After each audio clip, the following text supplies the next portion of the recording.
और हमारे साथ अभी SC/ST प्रकोष्ठ के सुपौल जिला अध्यक्ष मदन कुमार पासवान जी, जो कि राष्ट्रीय जनता दल में है और अभी हमारे साथ हैं। और आज राष्ट्रीय जनता दल के द्वारा जगह जगह जो है कुछ प्रोग्राम रखा गया है। सारी जानकारी लेने का सर से हम प्रयास करेंगे। सबसे पहले सर स्वागत है मेरे न्यूज़ चैनल में आपका। देखिए, आपके बिहार पब्लिक चैनल को मैं स्वागत करता हूं सुपौल की धरती से। लेकिन सर, आरक्षण जातीय जनगणना की बात कहा है, तो बहुत सारे लोगों का कहना है कि जातीय जनगणना नहीं होना चाहिए, गरीबी जनगणना होना चाहिए। जातीय जनगणना से क्या फायदा है?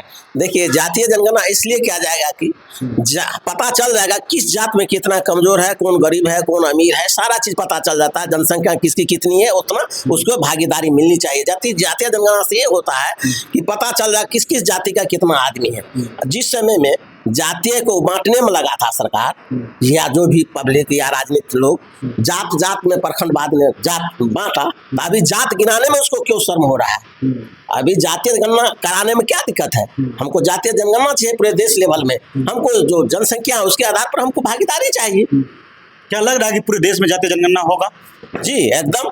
आपको झारखंड भी आवाज उठा रहा है। पूरे देश में जो 1 से 31 सांसद है SC/ST का, वो भी आवाज उठा रहा है। हमारा आदरणीय चिराग बाबू भी वही आवाज उठा रहे हैं कि नहीं, जातीय जनगणना पूरे देश में हो, ताकि वह पता चल जाए पूरे देश में कि किस जाति की कितनी जनसंख्या है। वो जाति उस दिन भारी पड़ेगा मेरा जनसंख्या अगर निकल जाएगा तो। अरे सर, सरकार के द्वारा कहा गया था अभी बिहार में सर्वे हो रहा है, सर्वे का काम चल रहा है, जोर शोर से चल रहा है और बहुत सारे ऐसे गरीब हैं जिसे घर बनाने तक के लिए ज़मीन नहीं है।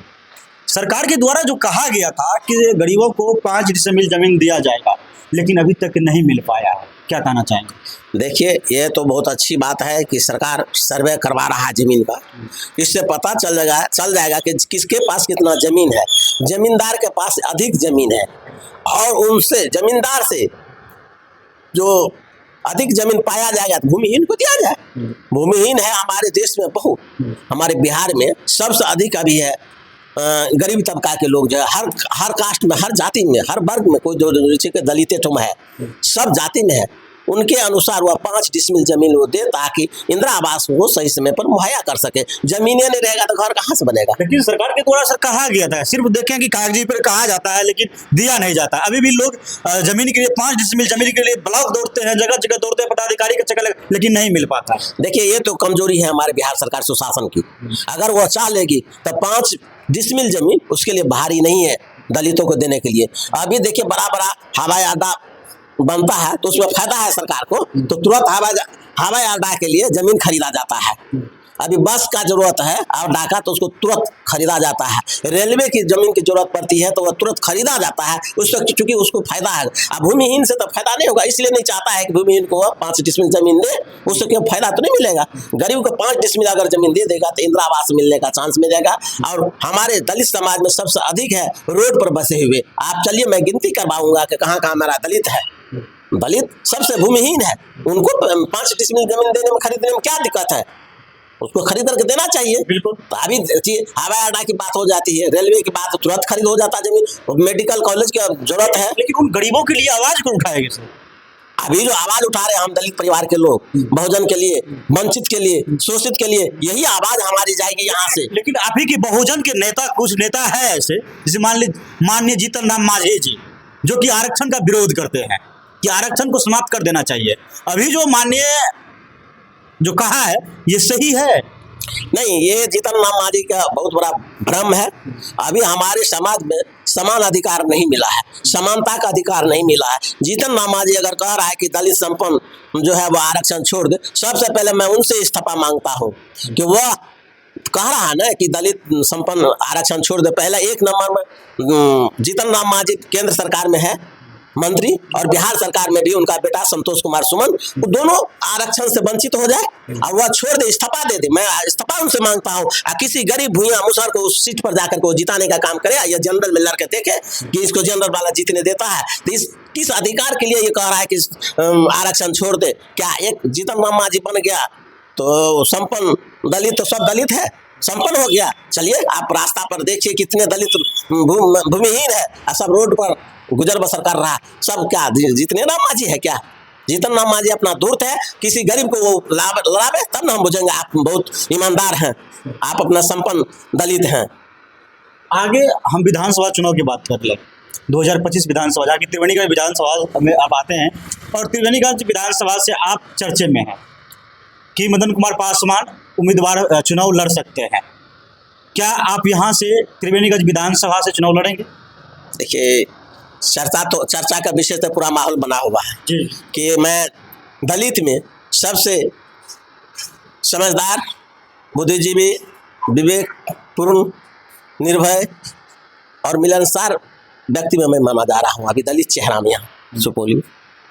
और जनता वहाँ चाहती है, त्रिवेणीगंज की जनता, कि मदन पासवान आवे ताकि वह सम्मान मिले हम लोगों को।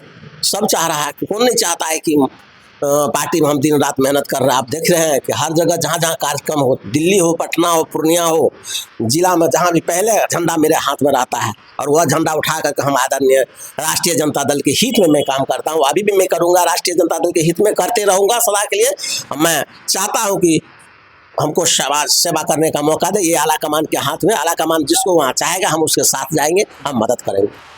यानी कि ये भी नहीं है कि हम ही लड़ेंगे। जी ना, ऐसा बात नहीं है। मुझे वहाँ से जिसको भेजेगा, या सिपाही जनता दल का है, उसके साथ देंगे, हम मदद करेंगे। लेकिन लोगों में काफी चर्चा हो रही है। चर्चा का विषय तो जनता को विश्वास है, मेरे पर आस्था है। क्या लग रहा है कि 2025 में आप लोग तेजस्वी यादव को मुख्यमंत्री बनाएंगे? जी, ये तो हम लोग प्रण ठान चुके हैं। अभी देख लीजिए, जो हम लोग बूथ स्तर पर काम कर रहे हैं और 2025 में आदरणीय तेजस्वी जी को मुकुट पहनाने का हम लोग काम करेंगे। दलित भी इनके साथ है, जुटते जा रहा है सब। हम लोग सब जगह संपर्क करके जोड़ने का काम करते हैं। लेकिन कुछ लोगों का कहना है कि जो पढ़े लिखे नहीं है, जो नमी फाश नहीं है, वो बिहार को क्या चला पाएंगे? देखिए, लोकतंत्र में ऐसा बात नहीं है। लोकतंत्र पढ़ाई का उसके ज्ञान है, अनुभव है, राजनीति का ज्ञान है, उसका बाप दादा पहले से विरासत रहा है। हम लोगों को बाप दादा के विरासत नहीं, इसलिए राजनीति में हम लोग पीछे हैं। अगर हमारे बाप दादा पहले एमपी रहता था, हम तो जिस तरह से इसमें सेवा कर रहे हैं, पहले मुझे मिलता अधिकार, लेकिन हमारा विरासत राजनीति नहीं है। हम लोग बाप दादा एमएलए एमपी मिनिस्टर नहीं है, इसलिए हम लोग पीछे हैं। नहीं तो हम लोग को पहला कुर्सी मिलता। जितना ज्ञान है, हमको अनुभव है, तो उनको जो है ना पूरा ज्ञान है। अब वो तो विश्व के काम कर रहा है और देश ने नेता उसको मान चुका है। तेजस्वी जी को अकेला आदरणीय तेजस्वी जी पूरे देश के नेता को पीछा करने का काम किया। अभी देखिए, जातीय जनगणना हो रहा है, उन्हीं का आवाज है। इससे पहले लड़ करके 17 महीना में तेजस्वी जी अपने शासनकाल में वह 5 लाख टीचरों का एक बाइक बहाली करवा दिया। बहुत से आंगनबाड़ी है, शिक्षा मित्र है और सब जो है, सबको अपना कलम से वह आवाज उठाया, कलम से वो लिख दिया, सबको मानदेय बढ़ाया। अभी कोई कहा दे, एक मेरा कड़वा सवाल है कि अभी जो राज्य है, इससे पहले जो था, जिस तरह से आए दिन देखा जाता है कि बिहार में आपराधिक घटना हो, रेप हो, बलात्कार हो, मर्डर हत्या दिन प्रतिदिन बढ़ते जा रहा है, रेशियो इनका बढ़ते जा रहा है। लेकिन जो लोग जंगल राज, विपक्ष के द्वारा कहा जाता है कि इससे पहले जंगल राज था, अब सुशासन की सरकार है बिहार में लगातार, फिर भी आपराधिक घटना बढ़ रही है, रेप बढ़ रही है, दिन बेटी बहन के साथ बलात्कार हो जाता है। इस पर आप क्या कहना चाहेंगे? बहुत अच्छा सवाल आपने किए।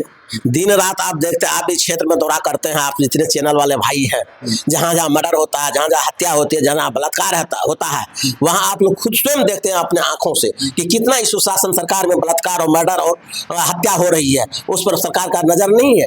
और जंगल राज कहता है, पिछले वाले बात को, जंगल राज से महाजंगल राज अभी है। अभी की दौर में सुशासन सरकार में बीजेपी और जदयू के डबल इंजन की सरकार में अभी उससे ज्यादा क्राइम यहाँ है। जंगल राज से बढ़कर के महाजंगल का राज अभी कायम कर दिया है। ये लोग, इनको जड़ से उखाड़ने का काम किया जाए। अगर जनता चाह लेगी, जिस रोज इसको सफाया कर दिया जाएगा, बीजेपी वाले को सुपरा साफ कर देगा 2025 में। और अभी आप देख रहे हैं कि जब इस तरह की खबर कवरेज करते हैं हम लोग, तो अपने जान को जोखिम में डाल के करते हैं। लेकिन अधिकतर राज्य में पत्रकार सुरक्षा कानून जो है, 2 ऐसे 3 राज्य है जिसमें लागू कर दिया है, जैसे महाराष्ट्र हो गया, सब में लागू कर दिया गया है। तो हम लोग चाहते हैं, हम लोग का मांग है कि हम लोगों के लिए पत्रकार सुरक्षा कानून बिहार में भी लागू होना चाहिए। बहुत अच्छा बात आपने कही। हम इससे पहले भी आवाज उठाए थे कि पत्रकारिता जो किया जा रहा है उसको सुरक्षा मुहैया किया जाए, ताकि उनको जान कर रक्षा हो। सबका आवाज उठाते हैं, चोर चमार बहान, मैंने क्या कहते हैं, इज्जतदार इंसान सबका आवाज उठाते, वो आवाज उठाने का काम करते, दलितों को आवाज को पहुंचाने का काम करता है, गरीबों को आवाज को पहुंचाने का काम करता है, बात करता है, लेकिन उसके पीछे अपराधी तत्व लग जाता है, क्योंकि वह सच्चाई की लड़ाई लड़ता है। मैं तो निवेदन करता हूं केंद्र सरकार और राज्य सरकार से, इन लोगों को वेतनमान किया जाए, इन लोगों को पत्रकारिता में नियुक्ति किया जाए और इनको पत्रकारिता में नियुक्ति करके इन लोगों को वेतन दिया जाए ताकि उसके बाल बच्चे को भरण पोषण हो सके। सर लास्ट में आप जाते जाते तमाम लोगों को क्या कहना चाहें? देखिए, मैं तमाम बिहार वासियों से मैं निवेदन करता हूं कि 2025 में आने वाले चुनाव में हमारे आदरणीय तेजस्वी और लालू जी को सर्वसम्मति से वोट देने का काम करें ताकि 2025 में वह मुख्यमंत्री बन सके और समाज को सेवा कर सके। तो चलिए, हमारे साथ है राष्ट्रीय जनता दल के नेता मदन कुमार पासवान जी। बाद बाकी आप लोग मदन कुमार पासवान जी के बारे में क्या सोचते हैं, अपना राय कमेंट बॉक्स में जरूर दीजिए। लेते हैं विदा, मिलेंगे किसी नेक्स्ट वीडियो के साथ, तब तक के लिए जय हिंद जय भारत।